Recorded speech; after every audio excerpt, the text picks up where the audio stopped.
can't spell glitter without litter.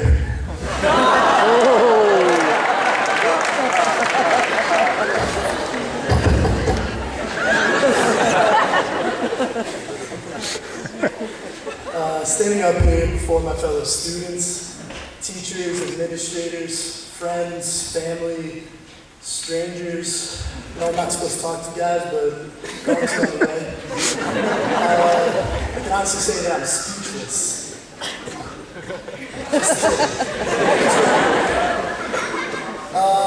I'd like to start by thanking all those who made it possible for me to be standing up here before you guys this evening. First and foremost, my lovely mother and father. They've done so much for me over the years and can't even begin to thank them, so thanks for birthing me.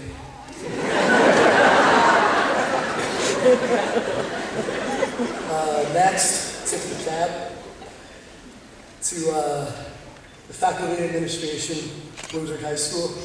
You guys managed to put up with us for these last 4 years, and it may sometimes seem like a pretty thankless job, but you guys do a great job, and I think you guys deserve a round of applause. So.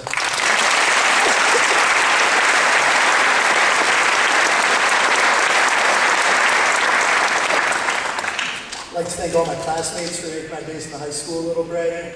Yeah. I'd be remiss if I didn't mention Adam Mason. He's my best friend through all of high school. Get up here. No, I'm just kidding.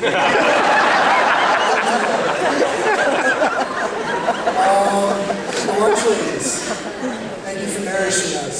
The snow plowers, thank you for plowing the roads so there's just the right amount of snow that Dr. Curry doesn't have to cancel school, but I still slide through every stop sign. The student handbook. Sorry. Thank you for always being there to accompany me to the bathroom or take me out for a drink. The sewage plan. Thank you for teaching us important lessons on the value of fresh air. Anyway, we're supposed to tell a story here, so that's exactly what I'm going to do. Once upon a time, in a small town called Bloomsburg, some small, immature freshmen entered Bloomsburg High School. These freshmen would set off on a journey through mountains, snow, earthquakes, floods, fair traffic, graduation projects, PSSAs, geo balls, and Mr. G's class, with the ultimate destination of the Baja Center at Bloomsburg University. These freshman ladies and germs were the class of 2012. The story of our class is going to find thousands of stories, and I don't have the time or energy to tell you all of them, so I'm going to tell you a couple that I like. Where to start?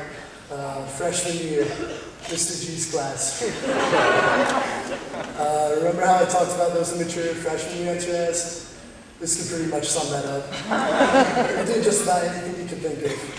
From synchronized pencil dropping, to sleeping our desks to the front of the room, to incognito clapping, to falling out of our desks. We were immature to say the least. Freshman year, we were introduced to the legend of Mr. Coy, and quickly realized we weren't the top dogs in middle school anymore. Sophomore year, we were faced with the dreaded graduation project. I remember my flash drive broke just 2 days before the project was due, and having to rewrite the entire thing in the 2 most stressful nights of my high school career. Now, I'm sure a lot of you guys are wondering, hey Ryan, why didn't you just save it onto your computer too? It's a fair question. Well, if you guys are so smart, why don't you come up here and do this speech?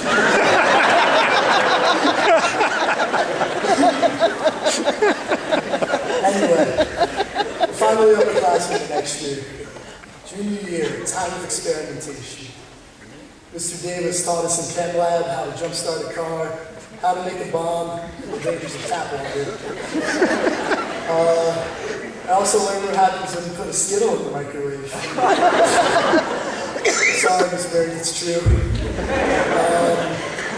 I'd still love to know who called the front desk of the hotel to tell on us, and how the manager knew what a burnt Skittle smelled like. It was also my first encounter with Mr. Kikali, or as most of us know him, just Kay. Kay became my calculus teacher, and more importantly, my 24 coach. For those who don't know, 24 is a card game where 4 cards are placed on the table, and players use math operations to make the cards equal 24. Kay brought 4 bright young prospects, including Zach Minter, Adam Mason, Stefan Salaji, and myself, to the annual 24 tournament. We were buzzing through the competition until we met our arch rival, Scranton Prep.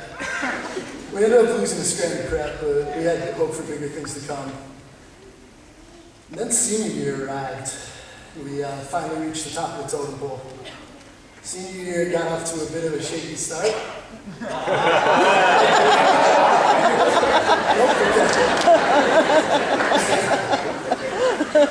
Like any good story, there needed to be some conflict. That conflict came in the form of September flooding. The floods ripped through our town, canceling school for over a week and forever changing our sense of normal. The flood affected every student in our class in some fashion and permanently destroyed some of our classmates' homes. However, the resilience of our class was unbelievable. I couldn't even begin to count how many of my classmates I saw in town lending a helping hand to anyone who needed it. It didn't matter what social group you were in, who you were friends with, everyone just came together for a common purpose, and that was pretty cool to see. We were not a class that was going to let the flood define our senior year. We carried on and it was business as usual. Our football team made the district final and the field hockey team qualified for the state tournament. Oh, and the 2014 I mentioned earlier, beat Scranton Prep twice in route to winning the first 24 championship in school history. The days dragged on, yet the year flew by. I'll never forget all the important life lessons the teachers of BHS have taught me. For example, Mr. Davis, the chemistry teacher, how you doing? Mr. Davis taught me that when I have problems in life, just bury them until they are gone.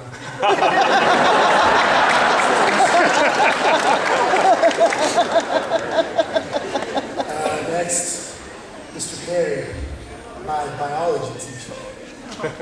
Mr. Perry taught me to lose an electron and always stay positive.